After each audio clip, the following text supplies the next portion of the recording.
Premier jour. Qu'est-ce que saint Joseph? Premier point. Saint Joseph était juste.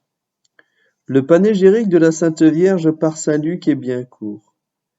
C'est de Marie qu'est né Jésus. Celui de saint Joseph par saint Matthieu l'est encore davantage. 3 mots suffisent et disent tout. Joseph était juste.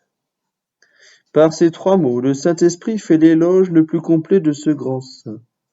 En effet, les docteurs de l'Église affirment que cette qualité du juste signifie que Joseph était un homme accompli dans la perfection, qu'il possédait toutes les vertus dans un degré éminent, qu'il était avec Marie la première et la vivante copie de Jésus.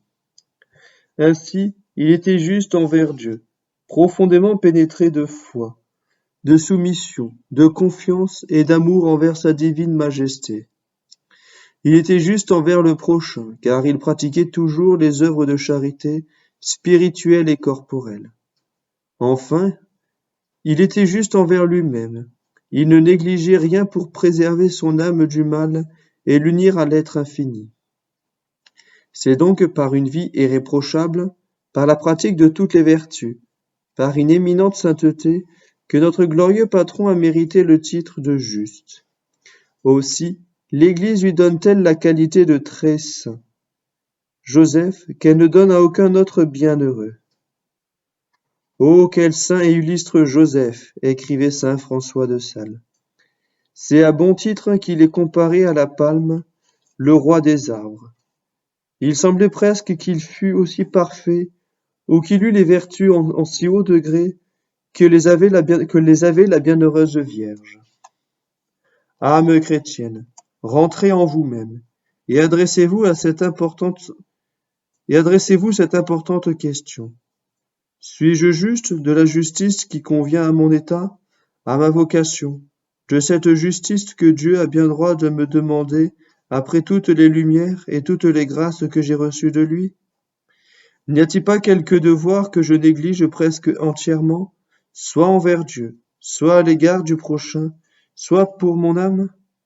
Suis-je au moins dans la disposition de recourir à saint Joseph pour obtenir la faim et la soif de cette justice qu'il a si bien pratiquée?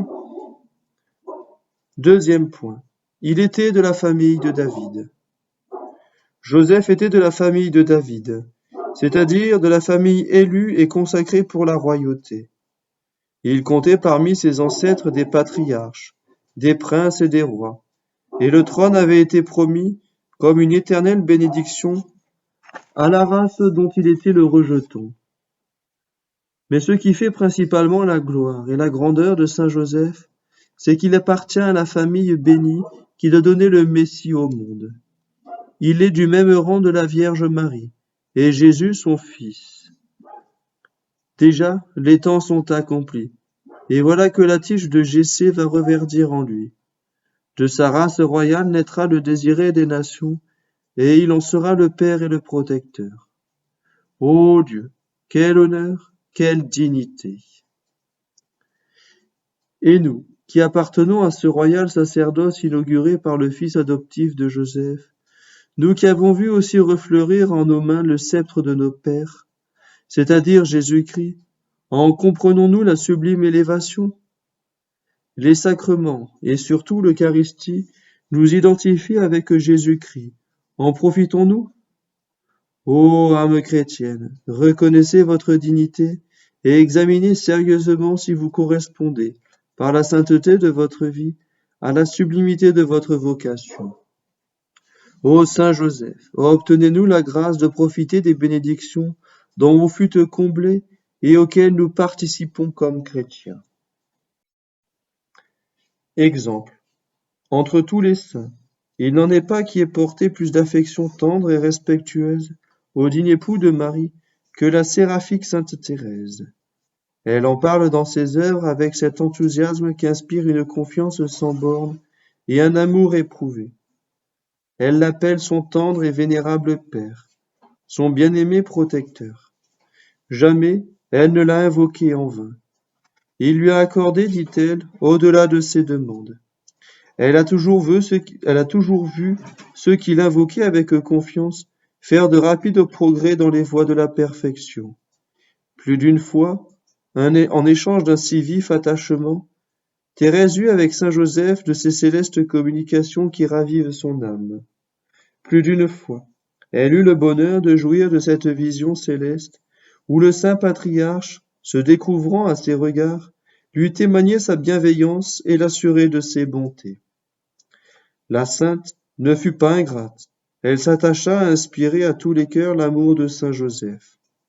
Elle donnait assurance de salut à quiconque voulait se mettre sous ses auspices avec foi et abandon.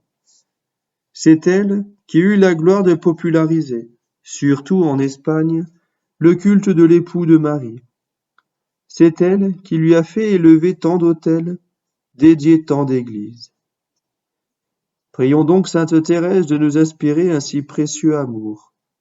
Comme elle, soyons des serviteurs et des apôtres dévoués à saint Joseph, surtout durant ce beau mois qui lui est consacré.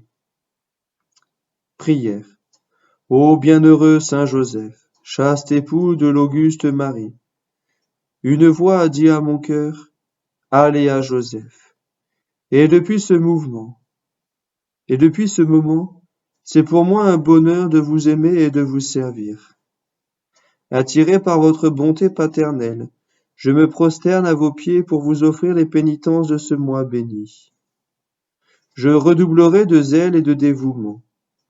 Ah, je voudrais avoir pour vous la dévotion de sainte Thérèse, et je prie instamment cette grande sainte de vous présenter tous les jours mes hommages durant ce mois de bénédiction, ainsi soit-il.